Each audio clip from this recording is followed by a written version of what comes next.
Well, we're here today to celebrate 25 years of OSHA's life-saving work. Now, over the past 2 years, I've stood up on a number of occasions to talk with you at various town hall meetings. And quite frankly, over the past 18 months, most of those discussions have made me wonder from time to time whether we would actually get to our 25th birthday, considering what we were talking about. I mean, these are discussions about budgets and OSHA reform, gloom, doom. Well, today we can finally get together and talk about something overwhelmingly positive. You and the work that you've done over the past 25 years in protecting the health and safety, saving the lives of millions of working men and women in this country. You have enabled us to get to this milestone today of OSHA's 25th anniversary. Now, it may be possible later this week to have another discussion about the budget, perhaps a final word on our fiscal 1996 budget. But as Abraham Lincoln said, with high hope for the future, no prediction in its regard is offered, at least not today. It's not easy being a public employee in this country today. It's especially difficult at OSHA. You know, there's never been enough time, enough people, enough resources to do everything we would like to do to protect worker health and safety. And at the same time, we've been constrained on the resource side. It seems like there's never been a shortage of complaints about what we've done. No gap between criticism and the work we've done. But look at the impact we've had together and that you've had. Look at the difference you've made in the lives of working men and women in this country and indeed around the world. It is a remarkable testament to you and your accomplishment over these 25 years. I asked a few people this morning to sort of think about significant events in OSHA's history and quickly events like the Bailey's Crossroads building collapse came to mind, the cooling tower which collapsed in West Virginia, the L'Ambiance Plaza building collapse in Connecticut, the 1981-82 budget cuts and the rifts that resulted, the special emphasis program conducted after the Bhopal chemical disaster in India, where we looked at MIC problems in the U.S., found some interesting record-keeping problems at Union Carbide. The Phillips Petroleum explosion in Texas. The chicken fire at Imperial Foods in Hamlet, North Carolina. All tragedies which bring to mind the importance of our mission and the critical role OSHA's had in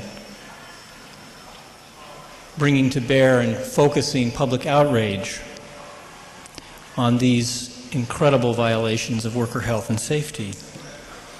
But we can think also of the successes, and there are too many to go through, but just among many.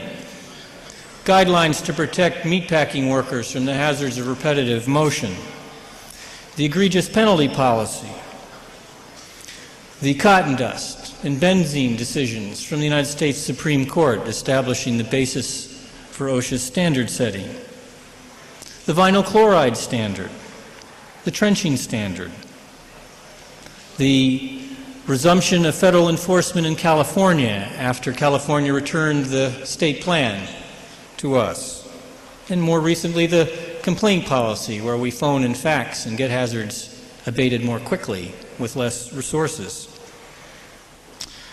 OSHA has moved in these 25 years from the most basic problems of worker health and safety, the traditional conception, I believe, that existed when the Act was created, protecting construction workers from falls, protecting workers from electrocutions, to hazards that we confront today that were unheard of 25 years ago, repetitive motion injury, violence in the workplace.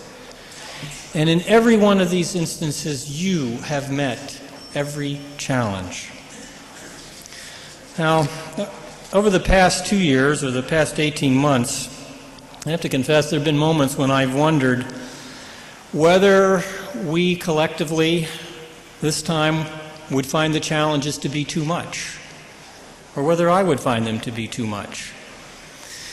But every time I had doubts, every time I began to wonder, I would have an encounter of some members of the OSHA team, whether it was a group of standards writers that were coming into the office to discuss how they were wrestling with the policy issue of establishing appropriate exposure limits. And I would listen to the feeling that those folks would bring to the work, and the often quiet but nonetheless extremely powerful advocacy that they would bring to the job.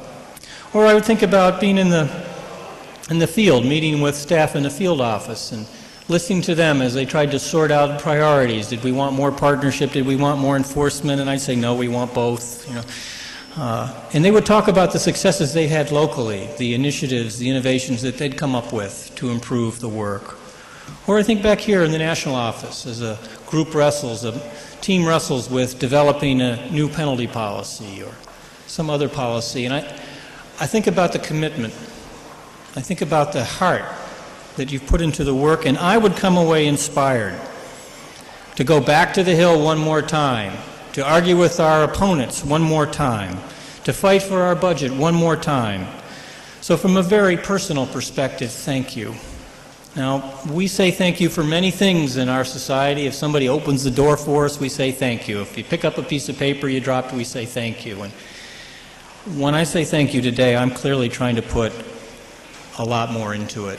You have inspired me to try to do the best I can and inspire me to help think about what we can do in the next 25 years of OSHA's future.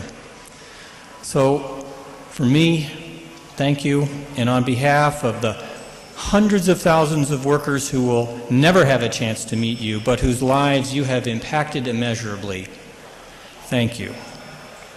So give yourselves a hand, please.